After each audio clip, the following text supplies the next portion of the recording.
കറുപ്പ് വെളുപ്പിന്റെ പുതിയ എപ്പിസോഡിലേക്ക് സ്വാഗതം. ഇന്നത്തെ നമ്മുടെ ചർച്ച സൗജന്യയും അനന്യയും എന്നാണ്. രണ്ട് പേരുകൾ തമ്മിൽ നല്ല സാമ്യം തോന്നുന്നുണ്ട് അല്ലേ? ഒരു സൗജന്യ, ഒരു അനന്യ. കേരള രാഷ്ട്രീയത്തില് അല്ലെങ്കിൽ കേരളത്തിന്റെ മീഡിയയില് നിറഞ്ഞു നിൽക്കുന്ന ഒരു പേരാണ് അനന്യ ഭട്ട്. പലരും സൗജന്യ എന്നുള്ള പേര് മറന്നതാണ്. പക്ഷേ ഈ അനന്യ എങ്ങനെ വന്നു? ധർമ്മസ്ഥലയിലെ 4000 കൊലപാതകങ്ങൾ എങ്ങനെ വന്നു? അവിടെ സംഭവിച്ചത് എന്താണ്? അതിന്റെ പിന്നിലുള്ള ഗൂഢാലോചന എന്താണ്? ഇതെല്ലാം നമ്മൾ വിശദമായിട്ട് വിലയിരുത്തേണ്ട ഒരു സമയമായി എന്ന് എനിക്ക് തോന്നുന്നു.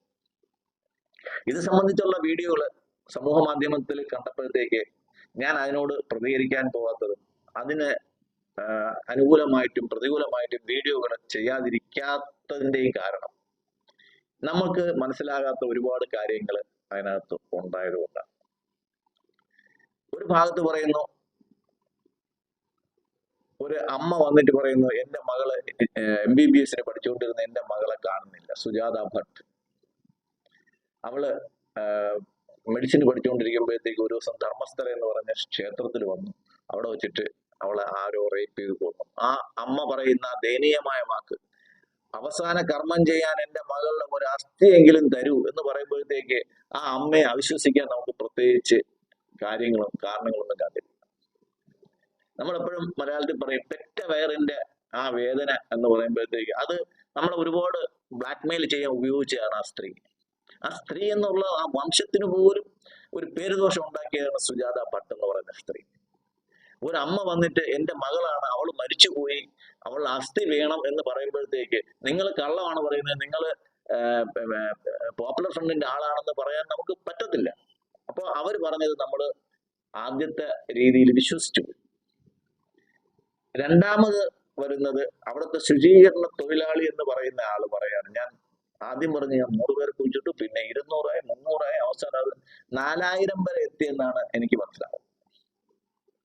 4000 പേരെ ഒറ്റയ്ക്ക് കുഴിച്ചിട്ട ചരിത്രവും കൂടെ ഒരു വേൾഡ്, ചിലപ്പോൾ ഒരു ഗിന്നസ് റെക്കോർഡും കൂടെ പുള്ളിക്കാരുടെ വരുമല്ലോ എന്ന് ഞാൻ ഇങ്ങനെ വിചാരിച്ചു.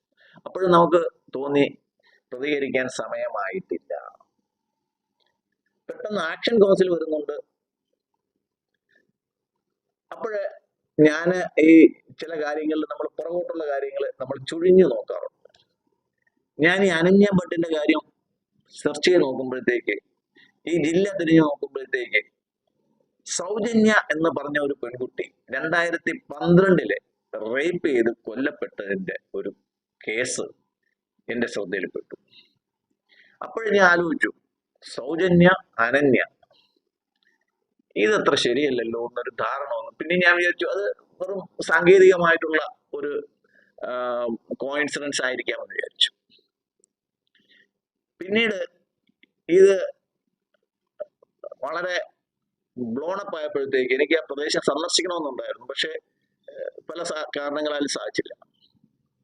പക്ഷെ ഇതിന്റെ ഓരോ മീഡിയയിലുള്ള ഓരോ കാര്യങ്ങളും ഞാൻ ദൈനംദിന രീതിയിൽ തന്നെ ഞാനത് ദിവസവും ഞാൻ മോണിറ്റർ ചെയ്തുകൊണ്ടിരിക്കുമ്പോഴത്തേക്ക് ചില കാര്യങ്ങൾ പുറകോട്ട് വരുന്നുണ്ട്. ഇപ്പൊ സൗജന്യ എന്ന് പറയുന്ന കുട്ടിയെ റേപ്പ് ചെയ്ത് കൊന്നു. ഉജിറ എന്ന് പറയുന്ന സ്ഥലത്ത് ഉള്ള ഒരു കുട്ടിയാണ് ആ കുട്ടിയെ റേപ്പ് ചെയ്ത് കൊന്നു. അതിനെ സംബന്ധിച്ചിട്ട് ഒരാളെ പ്രതിയാക്കി CBI കേസെടുത്തു. അത് CBIക്ക് വിട്ടു. CBI അന്വേഷിച്ച് കുറ്റപത്രം നടത്തിയ ആള് സന്തോഷ് എന്ന് പറയുന്ന ആള് കുറ്റവാളി അല്ല എന്ന് കണ്ടിട്ട് അയാളെ വെറുതെ വിട്ടു. അതിനെതിരെ ദൂത എന്ന് പറയുന്ന ഒരു TV ചാനൽ അതിനെതിരെ ആ വ്യക്തിക്കെതിരെയും ഈ കേസിനെ പറ്റിയിട്ടും ധാരാളം വീഡിയോകൾ കന്നഡയിൽ പ്രൊമോട്ട് ചെയ്യുന്നുണ്ടായിരുന്നു. ഈ ദൂത എന്ന് പറയുന്ന ചാനലിന്റെ ഉടമ അല്ലെങ്കിൽ അതിന്റെ ഓപ്പറേറ്റിംഗ് പേഴ്സൺ എന്ന് പറയുന്ന ആള് സമീർ MD എന്ന് പറയുന്ന ഒരാളാണ്. അപ്പോ ഇതിനിടയ്ക്ക് AIDSO എന്ന് പറയുന്ന സംഘടനയുണ്ട്, നിങ്ങൾക്ക് എല്ലാവർക്കും അറിയാം. നമ്മൾ സൂസി എന്ന് വിളിച്ച് കളിയാക്കുന്ന SUCIയുടെ സ്റ്റുഡൻസ് ഫ്രണ്ടാണ് AIDSO. ഈ AIDSO എന്ന് പറയുന്നത് നമുക്കറിയാം, അവരൊരു പ്രോ നക്സലൈസ്റ്റ് ഓർഗനൈസേഷൻ ആണ്. എന്നാൽ അവർ മെയിൻ സ്ട്രീമിൽ നിൽക്കുന്നു, രാഷ്ട്രീയ പാർട്ടിയായിട്ട് നിൽക്കുന്നു, മത്സരിക്കുന്നു. അവർക്ക് പ്രത്യക്ഷത്തിൽ നക്സലിസമായിട്ട് യാതൊരു ബന്ധവുമില്ല. പക്ഷേ നക്സലിറ്റുകളെ ഒളിഞ്ഞും തെളിഞ്ഞും അവർ പലപ്പോഴും സഹായിക്കുന്നുണ്ട്. അപ്പം അർബൻ നക്സൽസ് എന്ന് പറയുന്ന ഒരു ഗ്രൂപ്പിൽ വരാൻ പറ്റുന്ന ഒരു സംഘടന തന്നെയാണ് SUCI. അപ്പൊ SUCIയുടെ സ്റ്റുഡന്റ് വിങ് ആയ AIDSO ഈ വിഷയം ഏറ്റെടുക്കുകയാണ്, സൗജന്യയുടെ വിഷയം. അപ്പൊ കർണാടക ഹൈക്കോടതി ഒരു മയവും ഇല്ലാതെ ആ കേസ് ടെർമിനേറ്റ് ചെയ്തു. ഇനി അതിനകത്ത് ഫർദർ അന്വേഷണത്തിന്റെ ആവശ്യമില്ല. കാര്യം 2012 കൊല്ലപ്പെട്ട ഒരു കുട്ടിയാണ്. ആ കുട്ടിയുടെ മരണം ആ കുട്ടിയുടെ കൊലപാതകം ആരോപിച്ച് ജയിലടച്ച ആള് കുറ്റവാളി അല്ല എന്ന് കണ്ട് തിരിച്ചേ കിട്ടു. ഇനി പുതുതായിട്ട് എന്തെങ്കിലും വിഷയങ്ങൾ കിട്ടുന്നത് വരെ ഞാൻ അതിന്റെ ജഡ്ജ്മെന്റിന്റെ കോപ്പി നിങ്ങൾക്ക് ഇതിന്റെ PDF ആയിട്ട് ഞാൻ കൊടുക്കുന്നു. അപ്പൊ ഇനി ഇതിനകത്ത് വേറൊരു അന്വേഷണം ആവശ്യമില്ല എന്ന് കോടതി പറഞ്ഞതിനെതിരായിട്ട് AIDSO സമരം ചെയ്തു. അപ്പൊ ഇവരെല്ലാരും പറഞ്ഞു വരുന്നത്, എനിക്ക് ഈ ഹ്യൂമൻ റൈറ്റ്സ് എന്ന് കേൾക്കുമ്പോഴേ പേടിയാണ്. കാരണം ഹ്യൂമൻ റൈറ്റ്സിന്റെ പുറത്ത് ലീഗൽ അല്ലാത്ത എന്തെങ്കിലും കാര്യം പറയാൻ വേണ്ടിയിട്ടാണ് അവർ ഹ്യൂമൻ റൈറ്റ്സിന്റെ കാര്യം പറയുന്നത്. അപ്പൊ ലീഗലായിട്ട് ഈ കേസ് പുനരന്വേഷിക്കേണ്ട ഒരു കാര്യമില്ല എന്ന് ഹൈക്കോടതിക്ക് ബോധ്യപ്പെട്ടത് കൊണ്ടാണ് കോടതി കേസ് അവസാനിപ്പിച്ചത്. അപ്പൊ ഒരു മാസത്തിന് മുമ്പ് ഈ കേസ് ടോട്ടലി ക്ലോസ് ചെയ്ത് ടെർമിനേറ്റ് ചെയ്ത് എല്ലാം കഴിഞ്ഞു. അത് കഴിഞ്ഞ ഉടനെയാണ് അവർക്ക് അടുത്ത സാധനം കുത്തിപ്പൊക്കുന്നത്. ഈ സൗജന്യയുടെ സാധനം ഇനിയും ചെലവാവില്ല എന്ന് കണ്ടപ്പോഴത്തേക്കാണ് അനന്യ എന്ന് പറയുന്ന ഒരു കുട്ടിയുടെ ഒരു സാങ്കല്പിക കഥാപാത്രത്തിന്റെ കേസ് കുത്തിപ്പൊക്കുന്നതും അത് 100 ആവുന്നതും 1000 ആവുന്നതും ഒക്കെ നമ്മൾ കണ്ടു. അന്നെല്ലാം എന്റെ സാമാന്യ ബോധത്തെ കുത്തിപ്പറിക്കുന്ന ഒരു ചോദ്യം ഉണ്ടായിരുന്നു. ഈ 4000 അല്ലെങ്കിൽ 400 അല്ലെങ്കിൽ 100 പെൺകുട്ടികള് മിസ്സായിട്ടുണ്ട്, അവരെ കുഴിച്ചിട്ടുണ്ടെങ്കിൽ ഇവർക്കൊന്നും അച്ഛനും അമ്മയും ബന്ധുക്കളും ആരും ഇല്ലായിരുന്നു. ഈ മരണങ്ങൾക്കെതിരെ ആരും ഒരിടത്തും ഒരു പരാതിയും കൊടുത്തില്ലായിരുന്നു. ഇതെന്താ വെള്ളരിക്കപ്പെട്ടണോ? 400 പേര് അപ്പോ ഇതിനെ ന്യായീകരിക്കാൻ വേണ്ടിയിട്ട് വെബ്സൈറ്റിൽ വന്നിരുന്ന നമ്മുടെ ജനം TV വന്നിരുന്ന ആള് പറയുന്നത് 4000 പേര് മിസ്സിംഗ് ആണെന്ന്, 4000 പെൺകുട്ടികൾ മിസ്സിംഗ് ആണെന്ന് ക്രൈം റെക്കോർഡ്സ് ബ്യൂറോയുടെ റെക്കോർഡ് ഉണ്ടെന്നാണ് പറയുന്നത്. എനിക്കറിയത്തില്ല എന്റെ വെറാസിറ്റിയെ പറ്റിയിട്ട്. അപ്പൊ ഈ 4000 പേര് മിസ്സായിട്ടുണ്ടെങ്കിൽ പബ്ലിക് ഇൻട്രസ്റ്റ് ലിറ്റിഗേഷൻ കൊടുക്കണം കോടതിയിൽ. ഇത്രയും ഇല്ലെങ്കിൽ അത് ആരൊക്കെയാണ് കുട്ടികളെന്ന് അറിയാമെങ്കിൽ അവരുടെ ഹേബിയസ് കോർപ്പസ് ഹർജി കൊടുക്കണം. അങ്ങനെയൊക്കെയുള്ള ചില നിയമവ്യവസ്ഥകൾ നാട്ടിലുണ്ട്. അതിന് പകരം യൂട്യൂബിൽ ഇരുന്ന് സ്റ്റോറി ഉണ്ടാക്കലല്ല ജോലി. നോക്കിയപ്പോഴത്തേക്ക് നമ്മുടെ ലോറിക്കാരൻ മനാബും കൂടെ കൂടിയിട്ടുണ്ട് ആക്ഷൻ കമ്മിറ്റി ചെയർമാനായിട്ട്. അപ്പൊ ഇവർക്കൊക്കെ ആവശ്യം, അവർക്കൊക്കെ യൂട്യൂബിൽ നിന്നുള്ള വരുമാനം, യൂട്യൂബിൽ റീച്ച് വേണം, റീച്ചിനനുസരിച്ചിട്ട് വരുമാനം വേണം, വരുമാനത്തിനനുസരിച്ചിട്ട് ഇവർക്കൊക്കെ സൂഹിക്കണം. അപ്പൊ ഇതിന്റെ പിറകിലുള്ള ഒരു ഘടകം എന്ന് പറയുന്നത്, കേരളത്തിലെ മൊത്തം മീഡിയ ഞാൻ എടുക്കുമ്പോഴത്തേക്ക് ആർക്കും എൻ്റെ അടുത്ത് യോഗം തോന്നരുത്, അതിനകത്ത് ഒരു 3 അക്ഷരങ്ങളുള്ള ഒരു ഗ്രൂപ്പുണ്ട്. അതിനകത്ത് ഇസ്ലാമിസ്റ്റുകളുണ്ട്, പൊളിറ്റിക്കൽ ഇസ്ലാം എന്ന് പറയുന്ന ആൾക്കാരുണ്ട്. ഞാൻ മുസ്ലിം ലീഗിനെതിരല്ല, മുസ്ലിം ലീഗ് പോയിട്ടുള്ള പൊളിറ്റിക്കൽ ഇസ്ലാമുണ്ട്, നക്സലൈറ്റുകളുണ്ട്. MIL എന്ന് പറയുന്ന 3 അക്ഷരങ്ങളിലോട്ടാണ് നമ്മൾ അവിടെ ഈ മീഡിയയുടെ ഒരു സൈഡ് നമ്മൾ പിടിച്ചു നോക്കുമ്പോഴത്തെ എപ്പോഴും കാണുന്നത്. ഒന്ന്, മാർക്സിസ്റ്റുകൾ പൊതുവെ ഇതിന്റെ കൂടെ എപ്പോഴും ഉണ്ട്. അവര് മാർക്സിസ്റ്റുകൾ എന്ന് പറയുന്നത് അത് നക്സലൈറ്റ് ഗ്രൂപ്പിനെയാണ് ഞാൻ ഉദ്ദേശിക്കുന്നത്, CPM-നെ അല്ല ഉദ്ദേശിക്കുന്നത്. നക്സലൈറ്റ് ഗ്രൂപ്പുകളുണ്ട്, മാവോവാദികളെയാണ് ഞാൻ M-ൽ ഉദ്ദേശിക്കുന്നത്. മാവോവാദികളുണ്ട്, പൊളിറ്റിക്കൽ ഇസ്ലാം ഉണ്ട്, അതാണ് IL. ലെഫ്റ്റുകാരുണ്ട്.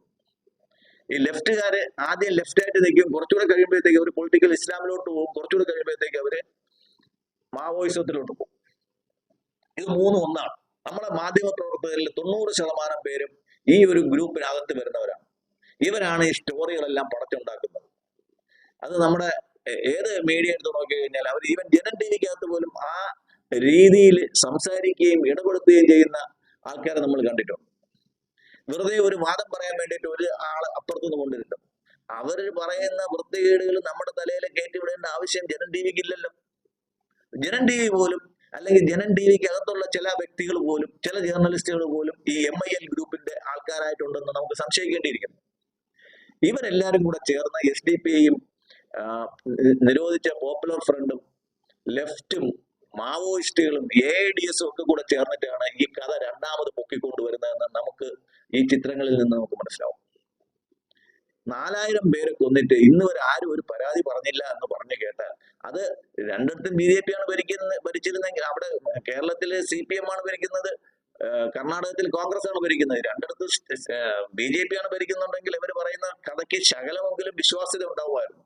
അപ്പൊ പെട്ടെന്ന് എന്റെ തലച്ചോറിലും കൂടെ ഒരു ഇടിമിന്നൽ വെട്ടിയത്, ഈ ഹെഗ്ഡെ ജിക്ക് വേണ്ടിയിട്ട് അവിടുത്തെ കോൺഗ്രസിന്റെയും BJP-യുടെയും ജനതാദളിന്റെയും നേതാക്കൾ ഒരുമിച്ച് രംഗത്ത് വന്നു. അതൊരു വിശ്വാസത്തിന്റെ പ്രശ്നമാണ്.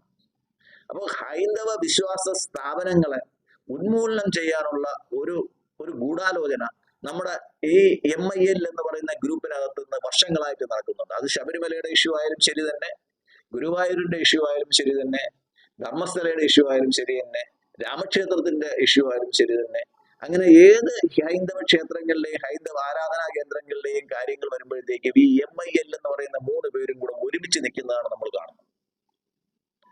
ഇപ്പോ അതിന്റെ കാര്യങ്ങളെല്ലാം വളരെ വ്യക്തമായി. എന്തുകൊണ്ടാണ് ഈ സൗജന്യയിൽ നിന്ന് അനന്യയിലോട്ട് വന്നെന്ന് നമുക്ക് മനസ്സിലായി. അവരുടെ പിന്നിലുള്ള ആൾക്കാരാരെന്ന് മനസ്സിലായി. അവരുടെ അജണ്ട എന്തെന്ന് മനസ്സിലായി. കാത്തിരിക്കുക, സൂക്ഷിച്ചിരിക്കുക.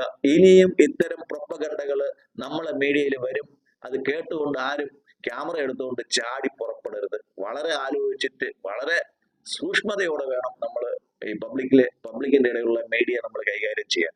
ഒരാൾ ഒരു ആരോപണം പറഞ്ഞെന്ന് കേട്ടിട്ട് ഒരു സെൻസേഷണൽ ന്യൂസ് കിട്ടിയെന്ന് പറഞ്ഞ് ഉടൻ ക്യാമറ എടുത്തുകൊണ്ട് നേരെ ധർമ്മസ്ഥലയ്ക്ക് ഓടുന്നവര് മനസ്സിലാക്കണം, ഇത്തരം ശക്തികള്, ഇത്തരം ഡിസൈനേഴ്സ്, ഇത്തരം സ്കീമേഴ്സ് നമ്മുടെ സമൂഹത്തിൽ എപ്പോഴും ഉണ്ട്. പ്രത്യേകിച്ച് നമ്മളെ മീഡിയക്കകത്തുണ്ട്. അതുകൊണ്ട് നിങ്ങൾ എപ്പോഴും മിസ്ഗൈഡഡ് ആവാനുള്ള സാധ്യതയുണ്ട്. നന്ദി, നമസ്കാരം.